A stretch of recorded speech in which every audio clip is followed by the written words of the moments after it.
14 conflict resolution tips that actually work. Conflicts are inevitable, but how we handle them makes all the difference.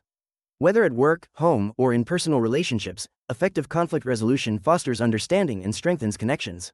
In this video, we explore 14 practical tips to navigate disagreements constructively, helping you resolve disputes with confidence, empathy, and lasting results. 1. Stay calm and composed. Staying calm and composed is the foundation of effective conflict resolution, as heightened emotions can escalate tensions and cloud judgment. When a disagreement arises, focus on regulating your emotions by taking slow, deep breaths to center yourself. This simple technique activates the body's relaxation response, reducing stress and allowing for clearer thinking. Avoid reacting impulsively, even if provoked. Instead, pause for a few seconds, or longer if necessary, to collect your thoughts before responding. This brief moment of reflection helps prevent hurtful words or irrational decisions made in the heat of the moment. Practicing emotional self-control also sets a constructive tone for the conversation, encouraging the other party to mirror your composure. If needed, excuse yourself temporarily to regain balance before continuing the discussion.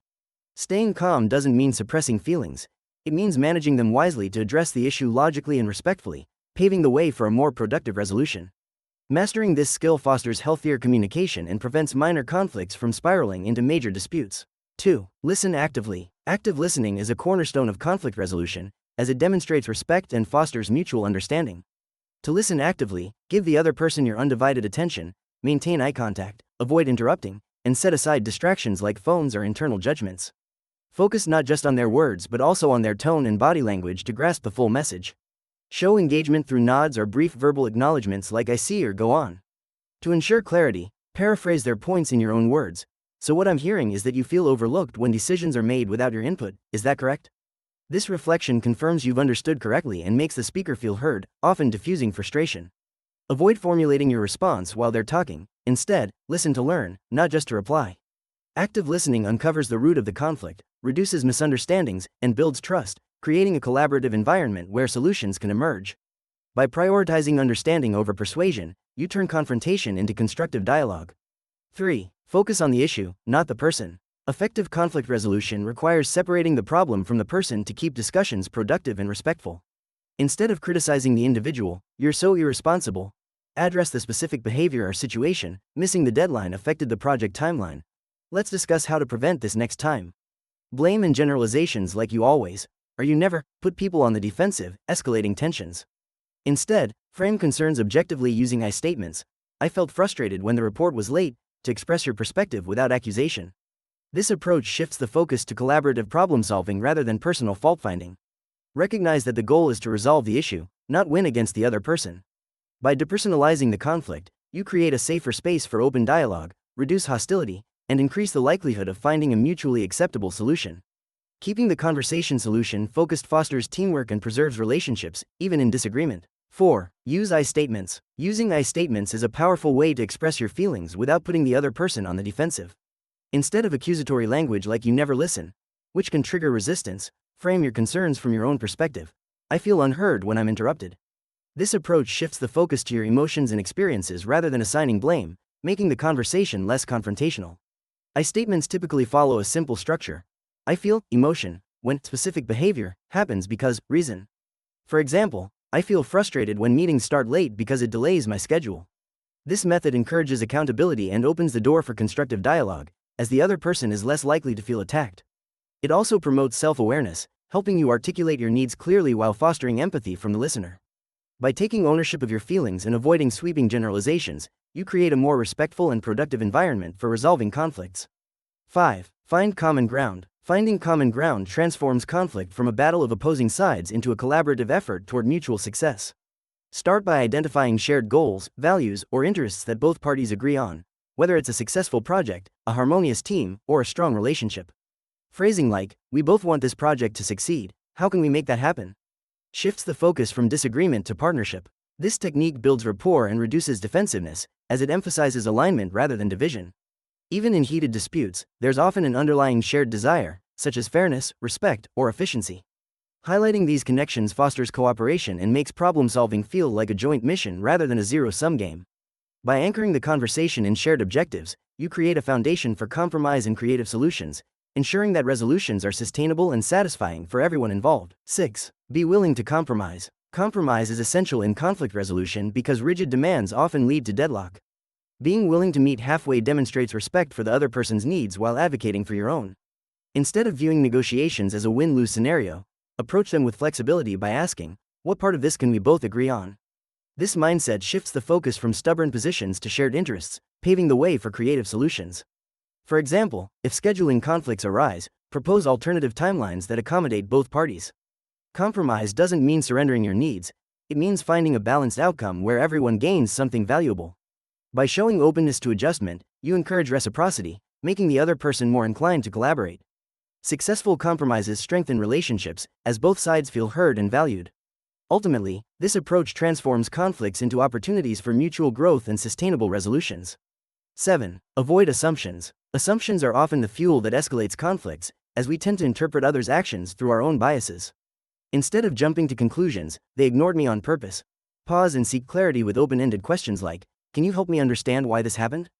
This approach replaces accusations with curiosity, inviting the other person to share their perspective without feeling attacked. Misunderstandings frequently arise from unspoken expectations or incomplete information. Asking for explanation prevents unnecessary blame and reveals the real issue. For instance, a missed deadline might stem from unclear instructions rather than laziness. By consciously avoiding assumptions, you foster a culture of transparency and trust. This habit not only resolves conflicts more effectively but also prevents future ones by encouraging clear communication. When both parties feel heard and understood, solutions emerge more naturally, turning potential disputes into opportunities for collaboration. 8. Take a break if needed. Not every conflict needs to be resolved immediately. Sometimes, pressing pause is the wisest move.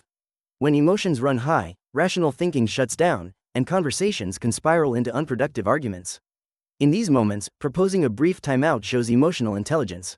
A simple, let's take 10 minutes to cool down and talk again, prevents heated exchanges while signaling your commitment to resolving the issue.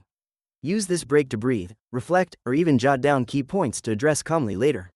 Physical distance helps reset emotions.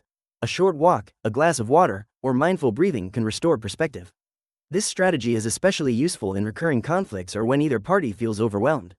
By stepping away temporarily, you create space for self-regulation and prevent irreversible damage to relationships. Returning with clearer heads allows both sides to communicate more constructively, transforming a potential shouting match into a solution-focused dialogue. 9. Use humor when appropriate. Humor, when used thoughtfully, can be a powerful tool to ease tension and restore perspective during conflicts.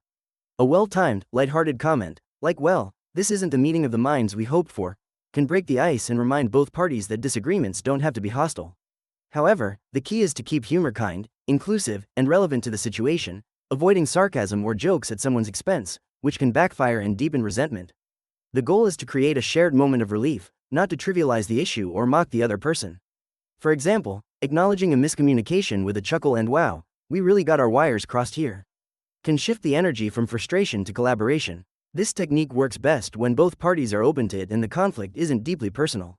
When done right, humor humanizes the interaction, reduces defensiveness, and paves the way for a more constructive conversation. 10. Seek to understand before being understood. True conflict resolution begins with empathy, the ability to step into another's shoes before insisting they step into yours. Instead of rushing to defend your position, pause and ask open-ended questions like, help me see why this matters so much to you, or what am I missing about your perspective? This approach disarms defensiveness by showing genuine interest in their experience, not just your own. Active listening techniques, nodding, paraphrasing, so you're saying, and withholding judgment, signal that you value their viewpoint, even if you disagree. Understanding their underlying needs or fears often reveals common ground you couldn't see while focused on being right. As Stephen Covey observed in 7 Habits, this principle transforms interactions. When people feel heard, they become far more willing to hear you. By prioritizing understanding first, you create psychological safety where solutions emerge naturally from mutual respect rather than forced compromise. 11. Brainstorm solutions together. Turning conflict into collaboration starts with inviting joint problem-solving. Instead of imposing solutions, open the floor to possibilities with questions like, what are some ways we could resolve this? This inclusive approach transforms adversaries into teammates, as both parties contribute ideas without immediate judgment. Encourage creativity by listing all suggestions first, even unconventional ones, before evaluating them. You might discover unexpected middle ground, like combining aspects of different proposals. For instance, if arguing over workload distribution, one might offer, could we alternate the less desirable tasks weekly? While another proposes, what if we each handle what we're best at? The act of brainstorming together shifts focus from my way versus yours to our solution, fostering ownership in the outcome. This method not only yields more sustainable resolutions but also strengthens relationships by demonstrating respect for each other's input. When people help create the answer, they become more committed to making it work. 12. Agree to disagree, when necessary. Some conflicts stem from fundamental differences in values, beliefs, or priorities that can't be reconciled, and that's okay. The mature approach is recognizing when to respectfully agree to disagree rather than forcing a false consensus. This doesn't mean avoiding tough discussions, but rather acknowledging when further debate becomes unproductive. You might say, "I see we view this differently, and I respect your perspective even if I don't share it." This preserves the relationship while allowing both parties to maintain their integrity. Particularly in workplace or family settings where ongoing interaction is necessary, this approach prevents resentment from constant arguing. The key is differentiating between negotiable issues, where compromise matters, and non-negotiable ones, where mutual understanding suffices. By choosing this path, you demonstrate emotional intelligence, valuing the person over the need to win the argument. Sometimes, the healthiest resolution is simply honoring each other's right to see things differently. 13. Follow up. True conflict resolution doesn't end with an agreement, it requires follow-through to ensure lasting results. A simple check-in, like "How's the new arrangement working for you?" demonstrates commitment to the solution and respect for the other person's experience. This proactive approach catches potential misunderstandings early and reinforces accountability. For workplace conflicts, schedule a brief follow-up meeting. In personal relationships, an informal conversation suffices. If adjustments are needed, address them collaboratively rather than reverting to old patterns. Follow-ups also build trust by showing you value long-term harmony over short-term fixes. For example, after resolving a scheduling dispute, verifying that both parties are satisfied prevents recurring frustration. This practice transforms one-time solutions into sustainable improvements while strengthening relationships through consistent care and attention. By closing the loop, you turn conflict into an opportunity for growth rather than a temporary truce. 14. Know when to seek mediation. There comes a point in some conflicts when no progress is made despite repeated efforts. That's when seeking mediation becomes the wisest choice. A neutral third party, whether a manager, HR professional, counselor, or trained mediator, can provide the objective perspective needed to break deadlocks. Unlike friends or colleagues who may take sides, mediators facilitate structured discussions, ensuring both voices are heard equally while guiding the conversation toward solutions. They help uncover underlying issues that the involved parties might be too emotionally invested to see, reframing problems in constructive ways. For example, workplace mediators often identify systemic issues behind personal clashes, while couples counselors help partners communicate needs without blame. Recognizing when to ask for help isn't a sign of failure, it's a strategic move that preserves relationships and prevents costly stalemates. By bringing in a professional, you transform a battle of wills into a problem-solving session with higher chances of a fair, lasting resolution. Mastering conflict resolution isn't about avoiding disagreements, it's about navigating them with empathy, clarity, and confidence. With these 14 practical tips, you're now equipped to handle tough conversations and build stronger relationships. Apply them consistently, and watch how both personal and professional connections transform for the better.